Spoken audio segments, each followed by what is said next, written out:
सदियों साल पुरानी कहानी है। दिमश्क के किसी सहराई इलाके में एक बूढ़ी औरत रहती थी जो मुद्दतों से एक शदीद बीमारी में मुब्तला थी। बीमारी ने उसके जिस्म को कमजोर कर दिया था और तकलीफ ने उसकी रूह तक को तका दिया था।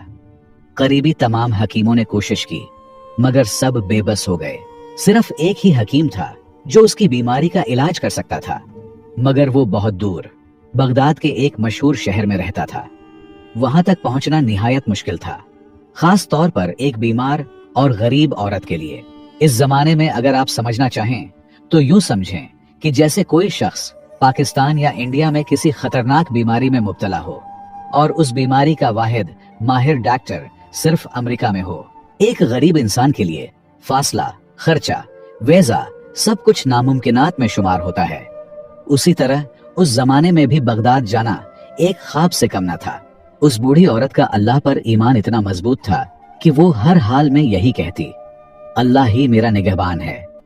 वही हकीम खुद चलकर मेरे घर आएगा और इसका सबब अल्लाह ही बनाएगा। वही मालिक और खालिक है मेरा। लेकिन याद रखें, अल्लाह की कुदरत का कोई सानी नहीं। वो जो चाहे, जब चाहे, जैसे चाहे कर सकता है। वो नामुमकिन को लम्हों में मुमकिन बना देता है और ऐसे इसबाब पैदा कर देता है जिनका इंसान तसव्वुर भी नहीं कर सकता। यही यकीन इस कहानी की बुनियाद है। तो दोस्तों, वो जमाना ऐसा था जब सफर ऊंटों और घोड़ों पर किया जाता था, मगर उस औरत के पास न सवारी थी न सामान। रास्ते तवील और कठिन थे, लेकिन उसका यकीन कहता था कि अगर कोई उसे बगदाद तक पहुंचा सकता है तो वो सिर्फ अल्लाह ही है, या फिर अल्लाह वो मशहूर हकीम खुद उसके पास भेज दे। वो रोज अपनी बेटी से यही कहती, मुझे उसी हकीम से इलाज करवाना है और मेरा रब ही उसका सबब बनाएगा। उसकी बेटी अक्सर माँ की बातों पर हंस देती क्योंकि उसे ये सब एक ख्वाब लगता। लेकिन अल्लाह जो करता है वो इंसान की अक्ल से बालातर होता है। बूढ़ी औरत ने मोहल्ले के अमीर लोगों से मदद मांगी, मगर कहीं से कोई मुस्बत जवाब न मिला। वो दर्द और मायूसी के बीच बेबसी की जिंदगी गुजारती रही। अपनी एक बेटी के साथ गुर्बत और शदीद बीमारी का सामना करती हुई वो दिन ब दिन कमजोर होती जा रही थी। बीमारी इस हद तक बढ़ चुकी थी कि अब न इबादत की ताकत बाकी रही थी, न खाने पीने की हिम्मत। कभी खाना खा लेती तो कभी सिर्फ पानी पर गुजारा करती, मगर इस सब के बावजूद उसने अल्लाह के दरबार का दरवाजा खटखटाना नहीं छोड़ा। वो हर वक्त अपने रब से शिफा की दुआ मांगती रही, यकीन के साथ, सब्र के साथ। वक्त गुजरता रहा और फिर एक रात जब हर तरफ सन्नाटा छा चुका था और सारा मोहल्ला नींद की आगोश में था, अचानक दरवाजा जोर से खटका। बाहर से एक आवाज आई, बहन, क्या कुछ देर के लिए जगह मिल सकती है? सुबह तक रुकना है। उस औरत ने सोचा शायद कोई मुसाफिर है जो इस सुनसान वक्त में मदद का तलबगार है। उसने दरवाजा खोला तो बाहर दो अजनबी मर्द खड़े थे। उनकी हालत निहायत खराब थी। लगता था कि लंबे पैदल सफर की थकन ने उनके जिस्मो चेहरे से रंग नचोड़ लिया हो। प्यारे दोस्तों, आगे बढ़ने से पहले एक छोटी सी गुजारिश है। आप सबका बहुत बहुत शुक्रिया कि आप लोग हमारे वीडियोस प्यार से देखते हैं, मगर कई दोस्त बिना सब्सक्राइब किए चले जाते हैं। बराहे करम हमारे चैनल को जरूर सब्सक्राइब कीजिए। और अगर आप मेरे जबान से इस्लामी वाकयात सुनना पसंद करते हैं तो हमारे दूसरे चैनल वाकयातुल इस्लाम को भी जरूर विजिट करके सब्सक्राइब कीजिए। वहां पर आपको बेहतरीन इस्लामी कंटेंट मिलेगा। बहुत बहुत शुक्रिया। बेटी दौड़ी हुई माँ के पास गई और सारी बात बताई, मगर माँ ने पहले इजाजत न दी। कहा, हमारे घर में कोई मर्द नहीं, ऐसे आधी रात को अजनबी मर्दों को कैसे अंदर आने दूं? मजबूरन उन मर्दों को वापस लौटना पड़ा। वो दरवाजे के साथ ही बैठ गए, निडाल और तकन से चोर। औरत की ममता जाग उठी। उसे उन दोनों में अपने बेटे नजर आने लगे।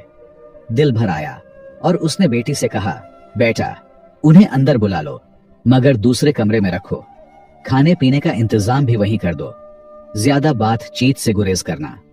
अल्लाह ने उन्हें हमारे दर पर भेजा है, हमारी आजमाइश है। हमें खिदमत करनी है, लेकिन अपनी हया और पर्दे का ख्याल रखते हुए। कुछ वक्त गुजरा और फिर बूढ़ी औरत की बेटी ने घर में जो कुछ मौजूद था उससे सादा सा खाना तैयार किया, पानी दिया और दोनों मुसाफिरों के लिए दूसरे कमरे में सोने का इंतजाम कर दिया। दोनों मुसाफिर कमरे में जाकर सो गए। जबकि बूढ़ी औरत रात भर दर्द से कराहती रही। नींद आंखों से कोसों दूर थी। वो फरियादें करती रही और दिल ही दिल में उन अजनबियों पर भी नजर रखी हुई थी। सुबह की अजान हुई। दोनों मुसाफिर उठे, वजू किया, नमाज अदा की और जाने लगे। जाते हुए वो बूढ़ी औरत से दुआएं ले रहे थे, मगर जब औरत ने उनकी इबादत और परहेजगारी देखी तो मोहब्बत से रोक लिया। बेटा, नाश्ता किए बगैर मत जाओ, अल्लाह ने तुम्हें हमारे दर पर भेजा है। ये सुनकर दोनों आदमी रुक गए और उनमें से एक ने नरमी से पूछा, अम्मा जी आप बीमार लगती हैं, क्या हुआ है आपको, कब से परेशान हैं? बूढ़ी औरत ने धीमे लहजे में जवाब दिया, बेटा ये बीमारी अल्लाह की तरफ से है और मैं उस पर राजी हूं। मेरा निगहबान सिर्फ मेरा रब है। तकरीबन 10 साल हो गए हैं मुझे इस तकलीफ में जीते हुए, लेकिन आज तक मुकम्मल इलाज न करवा सकी। बेटा मेरा ना कोई बेटा है ना भाई, शवहर भी 10 साल पहले अल्लाह को प्यारे हो गए। बस मेरी एक बेटी है और मेरा अल्लाह है, वही मेरा सहारा है। बूढ़ी औरत ने थोड़ा तवक्कुफ किया, फिर तकलीफ भरी आवाज से बोली, बेटा बगदाद में एक बहुत मशहूर हकीम है, सुना है कि उसके इलाज से कई लोग अल्लाह के हुक्म से शिफा पा चुके हैं। मैंने भी उसका नाम सुना है। दिल में उम्मीद है कि शायद मेरी बीमारी भी ठीक हो जाए, लेकिन बेटा मैं मजबूर हूँ। इतनी दूर जाने की न सकत है न वसाइल। ये सुनकर दोनों मुसाफिरों ने एक दूसरे को चौंक कर देखा, जैसे वो कुछ जानते हो या किसी हकीकत से वाकिफ हो। खामोशी से औरत की बातें सुनते रहे। बूढ़ी औरत ने आसमान की तरफ देखा और एक मदम मुस्कुराहट के साथ बोली, बेटा मेरा ईमान है कि जिस रब ने बीमारी दी है वही शिफा भी देगा, दवा भी वही भेजेगा। बंदा तो बस कोशिश करता है और जो मेरे बस में था वो मैं कर चुकी। अब सब उस रब करीम के सुपुर्द है। बिलाखिर एक आदमी आगे बढ़ा और नरमी से बोला, अम्मा जी अगर मैं ये कहूं कि अल्लाह ने आपकी दुआ कबूल कर ली है तो आपको कैसा लगेगा? बूढ़ी औरत ने हैरत से उसकी तरफ देखा और धीमी आवाज में कहा, क्या मतलब बेटा? मैं तो कुछ समझी नहीं। उसने मुस्कुराकर जवाब दिया, ये दूसरे साहब यही बगदाद के मशहूर हकीम हैं और अल्लाह ने ही उनको आपके लिए यहाँ भेजा है। हम दोनों एक खास जड़ी बूटी की तलाश में दमिश्क आए थे। घोड़ों पर सफर कर रहे थे। रात को जब ठहरने का वक्त आया तो घोड़े अचानक डर गए और हमें शहर से बहुत दूर ले गए। फिर रास्ते में हम दोनों घोड़ों से गिर गए और सारी रात अंधेरे में भटकते रहे। बहुत सफर के बाद आपका घर करीब लगा और हम यहाँ आ गए। अल्लाह की मर्जी से हम आपके पास पहुंचे हैं। अब इंशाअल्लाह आपका इलाज होगा। आप बिल्कुल फिक्र न करें अम्मा जी, अल्लाह ने आपकी फरियाद सुन ली है। ये सब कुछ किसी मामूली इत्तेफाक का नतीजा नहीं, क्योंकि न मैं आपसे वाकिफ हूँ न आप हमसे, बल्कि ये सब रब की रहमत का इशारा है। लिहाजा दोनों मुसाफिरों ने नाश्ता कर लिया, फिर बूढ़ी औरत का मुकम्मल चेकअप कर लिया और फिर रुखसत होते वक्त उनमें से एक ने कहा, अम्मा जी फिक्र ना करें, आपका इलाज अब यहीं घर पर होगा। मैं अपने बेटे को भेजूंगा, वो आपको दवा दे जाएगा। दवा भी वही लाएगा जो सिर्फ हमारे पास ही दस्तयाब है। यहाँ तक कि बूढ़ी औरत के इखराजात का खर्चा भी डॉक्टर ने अपने जिम्मे ले लिया। कुछ वक्त गुजरा, फिर वाकई एक नौजवान लड़का दवा लेकर आया। वो हकीम का बेटा था। दवा देने के बाद जब उस नौजवान ने बूढ़ी औरत की बेटी को देखा तो दिल में कुछ महसूस किया। दरहकीकत हकीम ने उसे दवा देने के साथ बीवी के लिए लड़की देखने के इरादे से भेजा था। क्योंकि हकीम ने उसी रात को लड़की की खिदमत और मेजबानी देखी तो दिल ही में बहू बनाने की नीयत कर लिया। जब हकीम के बेटे ने लड़की को देखा तो उसे भी पसंद आ गई। हया और गैरत का जमाना था। लड़का चुपचाप चला गया और बूढ़ी औरत को सिर्फ इतना इशारा दिया कि आपकी बेटी मुझे पसंद है, ताकि वो किसी और को हाँ न कर दे। बूढ़ी औरत से रिश्ता तय पाया और कुछ दिन बाद उस नेक सीरत लड़की की शादी बगदाद के मशहूर और मालदार हकीम के बेटे से हो गई। चंद ही दिनों के इलाज से बूढ़ी औरत भी सेहतयाब हो गई। अब वो अपनी बेटी के साथ बगदाद में आराम और सुकून की जिंदगी गुजारने लगी। वो हर रोज बेटी को यही नसीहत करती, बेटी हमेशा अल्लाह पर कामिल यकीन और पुख्ता भरोसा रखो। जो कुछ होता है वो अल्लाह के हुक्म से होता है, उसके सिवा कोई और कुछ नहीं कर सकता।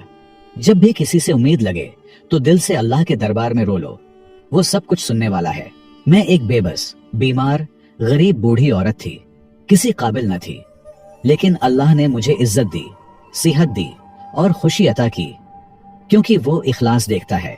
तो प्यारे दोस्तों, इस कहानी से हमें एक अहम सबक ये मिलता है कि मुश्किल कोई भी हो, दिल से और इखलास के साथ सिर्फ अल्लाह को पुकारो। वही सुनने वाला है, वही देखने वाला है, और वही है जो हर मसले का बेहतरीन हल रखता है। अगर कभी कोई दुआ कबूल ना हो तो ये मत समझो कि वो रद्द हो गई, बल्कि उसमें या तो हमारा भला नहीं होता, या हमारे इखलास में कमी होती है, या अल्लाह उससे बेहतर वक्त और सूरत का इंतजार करवा रहा होता है। और बच्चों के लिए एक सुनहरी सबक ये है, चाहे बेटा हो या बेटी, अगर वालिदैन की खिदमत और इताअत दिल से की जाए तो अल्लाह दुनिया व आखिरत में ऐसे इनामात देता है जो महज काबिलियत से हासिल नहीं होते। वालिदैन की खिदमत रब को इतनी पसंद है कि वो इसके बदले इज्जत, मर्तबा, सुकून और कामयाबी अता फरमा देता है। मुझे उम्मीद है आपने इस कहानी से बहुत कुछ सीखा होगा। अगर आपको मजीद ऐसी ही सबक आमोज और ईमान अफरोज कहानियां सुनना पसंद